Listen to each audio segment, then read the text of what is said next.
Eti kwa sababu nimemsifu Tundu Lissu, mtu ananiambia Mwandambo, siku zako zinahesabika. Nchi imeharibika hii.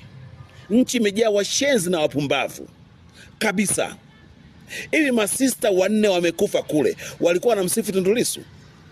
Askofu Rugambwa amekufa, alikuwa anamsifu Tundu Lissu? Mbona ni wapumbavu sana nyinyi watu? Binadamu ambaye mwili wake umejaa nyama na damu, siku zake zinahesabika. Wewe unayesema siku zangu zinahesabika, siku zako zinahesabika. Hata ungekuwa na cheo kikubwa, siku zako zinahesabika. Hata ungekuwa unalindwa na mabunduki, unalindwa na mapanga, siku zako zinahesabika, kwa sababu mwili wako ni damu na nyama. Siku zako zinahesabika. Ni lazima uondoke hapa duniani. Hakuna atakayebaki hapa duniani, hata mwenye cheo cha namna gani, hata wanaoteka na kuua watu, siku zao zinahesabika. Hakuna mwanadamu ambaye atang'ang'ania katika hii dunia. Kila mwanadamu siku zake zinahesabika. Hayupo aliye salama.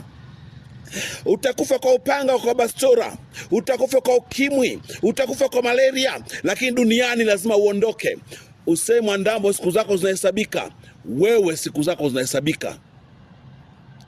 Nimemaliza bako Clemence Mwandambo. Endelea na uoga wako na ushenzi, lakini hutang'ang'ania katika hii dunia. Utapotea kwa sababu siku zako zinahesabika. Hata wewe.